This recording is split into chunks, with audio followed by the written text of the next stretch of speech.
We are back, and I'm ready for this day. Man, I'm excited. I'm rocking the D-Book jersey because I'm showing my Phoenix pride right now. The Cardinals took the dub against the Rams. Cool. Matthew Stafford looked like he was playing for the Lions again. Let's be clear here. Matthew Stafford was still elite when he was on the Lions. Elite's a little too strong for Matthew Stafford. All right. You know what? Kyler Murray just dropped down 5 spots. I'm also 6-0. Cole finally won some of his pick'em games. I got some. Fair. Yeah. So I think you're tied with me in picks now. Yep. Am I surprised that I'm 6-0? Not really. I mean, I expect it. I know what's going to happen. About it, man. Hey, congratulations. A round of applause for Jake. Another one. This is going to happen every week, so I hope your hands don't get tired week by week. But we'll be doing it again, giving our top 3 NFL teams. I'll go your first. guys' top 3 NFL teams? Number 3, the Rams. The Rams did lose, but they played a really good game, and also they played the best team in the league. Number 2 is the Buffalo Bills. Stop. Number 2 is the Buffalo Bills. Josh Allen, it's got to be top 3 MVP candidate. I would say actually ranking of these teams, number 1 being the Cardinals. I think that going down that list is every QB on that team it's the same order for MVP ranking so far. So Trey, go ahead. All right, so Cole, mine is actually pretty similar to yours, okay? Except I got Bills at 3. And I mean, they're 4-0, right? Yeah. Yeah, I mean, even though they're 4-0, I mean, they still, I mean, I don't know. It's just something about, because I got Rams at 2. It's something about the Rams defense. I mean, they're just still, I mean, I think they're still one of the best teams in the league. Yeah. But Bills' defense has actually been showing out, and their offense is exploding. Josh Allen, like you said, going off. And Jake, you're going to be surprised. I also have Cardinals at number 1. They literally embarrassed the team that I thought was going to win a Super Bowl. Yeah. Embarrassed them. Completely embarrassed them. So, yeah, Cardinals have my number 1 pick. Is that Drake? Is that Kanye? Whatever it is, it's music to my ears. Because the Cardinals are number 1 for everyone. All right. What's your top 3? My number 3 is the same as last week. It's going to be the same every week because it's the real list. Number 3, I got the Dallas Cowboys. They are playing good football. Skip Bayless is smiling right now on Undisputed. Cowboys are looking good. Number 2, I got the LA Rams.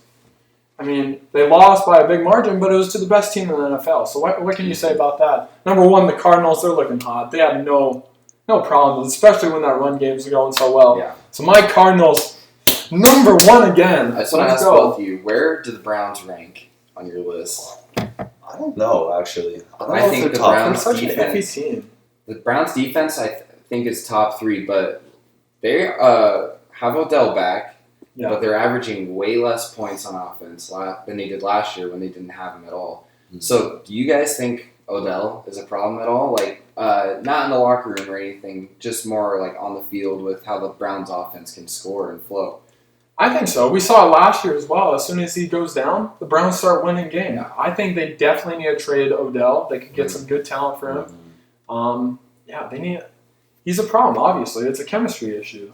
Baker feels like he has to force the ball to him. So, yeah, that's a really good point. Yeah. I think that's a really good point that you said. Like Baker feels like he has to force the ball to him. Obviously, it's an ego thing a little bit. And I'm not one to I don't think people should check athletes on that too much. But obviously, Baker must feel like he needs to throw the ball to him a little bit. Yeah. Instead of just last year when he would. They would freely flow, and then obviously the Browns are just rolling then. But Browns are still really good this year. I gotta say that they were my number 5 team. Yeah. I would have them top 10 definitely, but that's it. I don't know if I'd have them top 5. Definitely number 6 though, if they're not top 5. Okay, Trey, who's your offensive player of the week? This is a tough one. A lot of good games, a lot of insane just explosions from players, but. I mean, I got to say, Tyreek Hill. Yeah. I mean, he dropped 47 fantasy points this week. Just insane numbers. I think he had 185 yards for 12 receptions. And did he have any receiving touchdowns too? I'm sure somewhere in that stat line. He's my offensive player of the week too. I just want to give an honorable mention to Cordell Patterson, who was a little bit of a waiver wire there. But where is this guy coming from? He's tearing it up on the Falcons. And you would have thought he was washed. Yeah. He was old. But... still tearing it up. He's their running back right now. So. I also want to give honorable mention to Terry McLaurin. Had an insane game for the Washington. Almost choked there, but yeah, no, he had an insane game, a game-saving touchdown. He's also an honorable mention. Just to say, that was that was my debate. Okay, you're off. I think we should call Trey Fantasy Points Read, because that's what he brings up every week going into this. I mean, you do what you want, Trey, but my offensive player of the week is Zeke Elliott, man. He was a monster. People have been doubting him. He gets around 140 yards this last game. Yeah. He's back, and he's better than ever. I love Zeke. Love the game he put on.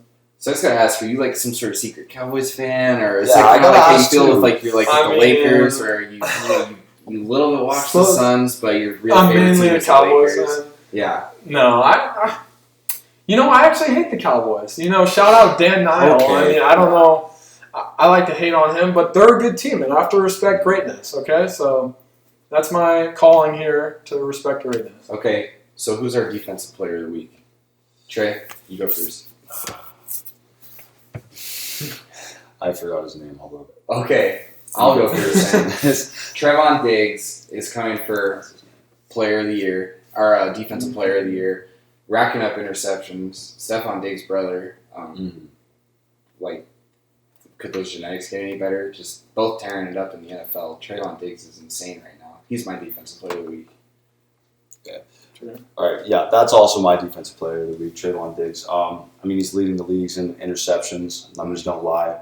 You got to give it to him.